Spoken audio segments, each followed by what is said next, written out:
Here's a decision that has NFL fans absolutely livid. A head coach deliberately exposing his franchise quarterback to unnecessary danger behind a makeshift offensive line that was already falling apart.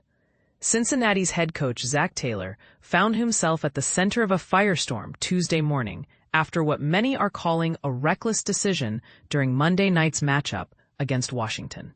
The controversy? Taylor's choice to keep star quarterback Joe Burrow on the field for an additional offensive series despite clear warning signs that his protection was crumbling. But here's where it gets controversial. This wasn't just any ordinary drive where things went wrong.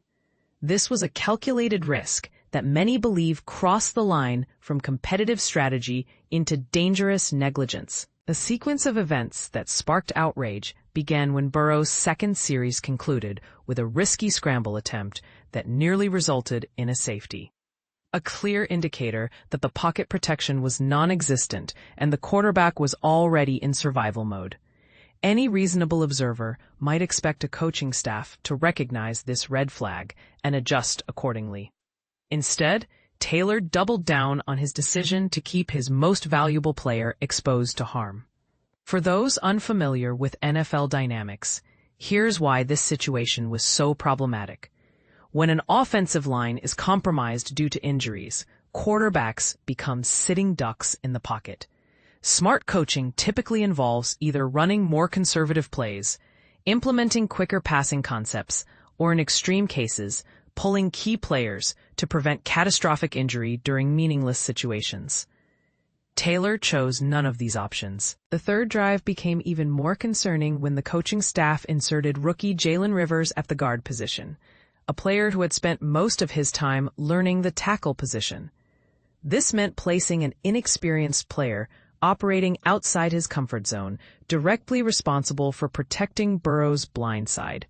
The predictable result? Consistent pressure that culminated in Burrow absorbing a horse collar-style tackle that could have ended his season or worse.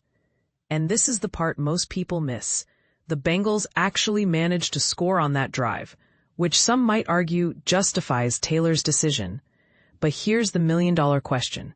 Was a preseason touchdown worth potentially losing a franchise quarterback who signed a $275 million contract extension? The fan reaction was swift and merciless, with social media exploding in criticism of Taylor's risk assessment. Many pointed out that this pattern of questionable decision-making has become a recurring theme, particularly regarding player safety and game management situations.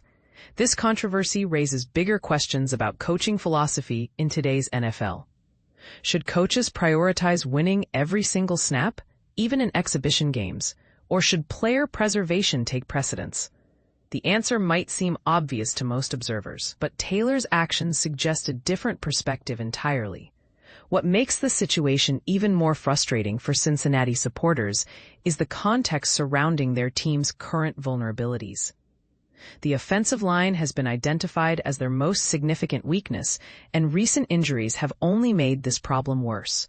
Knowing this, many fans expected their coaching staff to be extra cautious with their most important asset. The timing of this incident also couldn't be worse for Taylor, who has faced previous criticism for his game management decisions and overall strategic approach. This latest controversy adds fuel to ongoing debates about whether he's the right leader for a team with championship aspirations. Here's what really gets people fired up about this situation.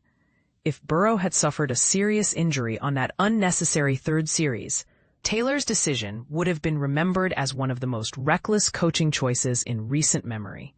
The fact that disaster was avoided doesn't change the poor risk assessment that put them in that position. So here's the question that's dividing fans and analysts alike. Was Taylor showing admirable commitment to competition and preparation, or was this an inexcusable lapse in judgment that put ego ahead of common sense? The answer might depend on whether you value short-term results or long-term franchise success. What do you think? Should coaches ever risk their franchise players in situations like this, or was Taylor's decision completely indefensible?